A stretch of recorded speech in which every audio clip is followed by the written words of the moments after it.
ప్రసంగాన్ని ఇవ్వాల్సిందిగా కోరుతున్నాను. కానీ ఈ సినిమాతో నాకు చాలా హ్యాపీ అనిపించింది ఏంటి అంటే, వీళ్ళు ఎన్నో సక్సెస్లు చూశారు, ఎన్నో ఫెయిల్యూర్స్ చూశారు, నిలదొక్కున్నారు. అంటే సినిమా చరిత్రను ఒక పుస్తకంలో వాళ్ళకంటూ ఒక అధ్యాయం రాసుకున్నారు.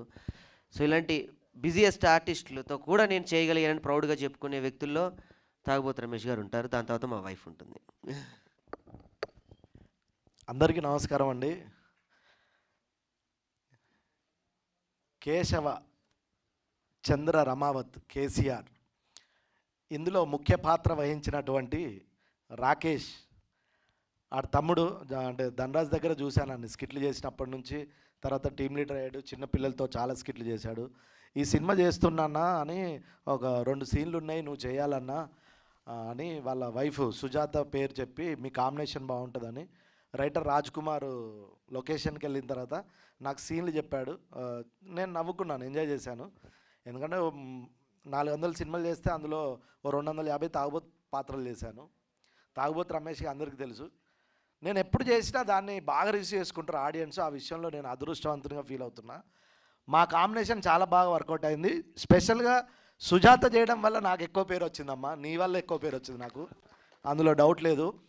ఇంకా సినిమా చేశాడు, థియేటర్లో రిలీజ్ చేశాడు, సక్సెస్ అయింది, ఆహా వరకు వెళ్ళింది.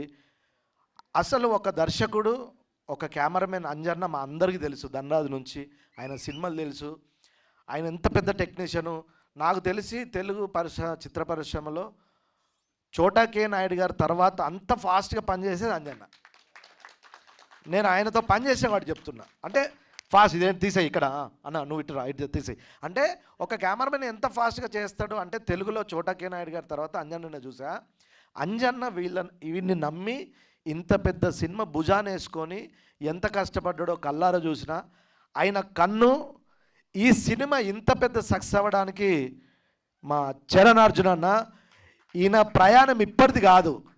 నేను ఇండస్ట్రీకి వచ్చినప్పుడు ధనరాజు ఒక స్టూడియోకి పిలిచి, అరే ఒక అతన్ని పరిచయం చేస్తారా అని స్టూడియోకి పిలిచినప్పుడు ఒక సాంగ్ పాడితే పిచ్చోనైనా ఇట్లా ఆ టేబుల్ మీద డోలకు కొడుతూ తెలంగాణలో ఒక సాంగ్ పాడితే, అమ్మ ఏంది ఇంత టాలెంట్, ఇంత ఘోరం ఉన్నాడు ఏంటి అనుకున్నా.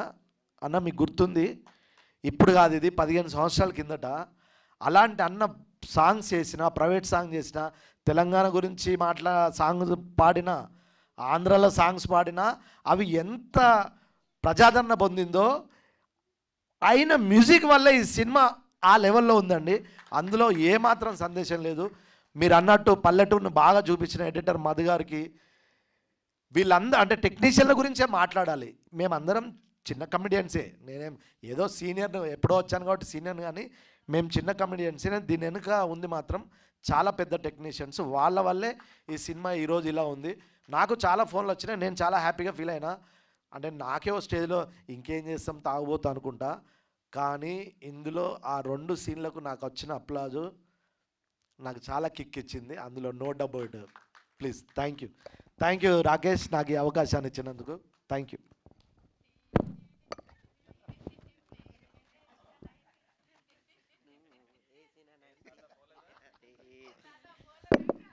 హ్యాండిల్తో కొడితే హ్యాండిల్ చేయలేవు. థ్యాంక్స్ రా. Thank you. మీ క్యారెక్టర్కి నేను ఎంత ఆనందపడ్డానో ఎడిటింగ్ రూమ్లో నాకు అంజన్నకు తెలుసు. మేమన్నీ ఎడిట్ చేసుకొని అయిపోయింది తమ్ముడు అని మొత్తం సర్దుకొని వెళ్ళేవాళ్ళం. ప్రతిరోజు నైట్ నేనన్నా, అన్న ఒక్కసారి మళ్ళీ ఆ సీన్ చూసుకొని నవ్వుకుంటూ వెళ్దాం అన్న. మళ్ళీ బయటికి వెళ్ళాక మళ్ళీ బాధలే, మళ్ళీ డబ్బులు అడుగుతాడు, ఏడు తిడుతూ ఉంటాడు, ఇంకా డబ్బులు రాలేదు ఏంటి అంటాడు కొంతమంది. మా అంజన్న మంచోడు కాబట్టి కొన్ని పేర్లు చెప్పలేదు, చాలా ఇబ్బంది పెట్టారులే అన్న. అంటే మదన్ అన్నట్టు చాలా జెన్యున్గా మాట్లాడాలంటే వద్దులే అయితే. ఇందులో సగం లోగోలు ఎగిరిపోతాయి.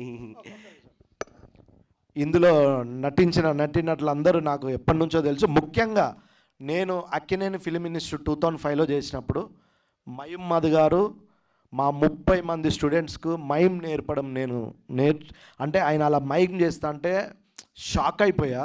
అలాంటి మైమ్ మధు గారు బల్గం నుంచి చాలా మంచి పేరు వచ్చారు. నేను అనుకునేవాడిని ఇన్స్టిట్యూట్లో అందరూ బాగా యాక్ట్ చేస్తే వీళ్ళందరూ ఎందుకు స్క్రీన్ మీదకి రారా అనుకునేవాడిని. ఇప్పుడు వచ్చిన తర్వాత మీ విశ్వరూపం తెలుస్తుందన్న, మీరు ఇంకా మంచి పొజిషన్కి వెళ్తాడు. ఇంకా రచ్చరావి గురించి నేను చెప్పక్కర్లేదు, చూశారు కదా 1/2 అవర్ ప్రసంగం. ఆడి గురించి నేను చెప్పక్కర్లేదు. నాకేమైనా డౌట్ ఉంటే ఆడికే ఫోన్ చేస్తా. వాడు పిఎం నుంచి ప్యూన్ వరకు మొత్తం చెప్తాడు, ఎవరిని కలవాలి ఎవరిని కలవద్దు, ఎప్పుడు ఏమవుతుందని. అంత నాలెడ్జ్ ఉన్న ఏంట్రా అది ఫ్యూచర్లో మినిస్టర్, ఏ మినిస్టర్ అను. అలాగే లోహిత్ అన్న గారు, మీ డైరెక్షన్లో యాక్ట్ చేశా, మీ యాక్టింగ్ గురించి నేను చెప్పక్కర్లేదు. నువ్వు యాక్ట్ చేసేటప్పుడు నిజంగానే చెడ్డీలు వేసుకొని తిరిగిన గోదరికెల్లా, ఓకే, అందులో డౌట్ లేదు. ఇందులో నటించిన వాళ్ళందరూ చాలా అద్భుతంగా చేశారు, నాతో సహా. థ్యాంక్ యూ రాకేష్, దీనికి నువ్వే ముఖ్య కారకుడి. ఇందాక రచన అన్న చెప్పాడు కదా, ఈ సినిమా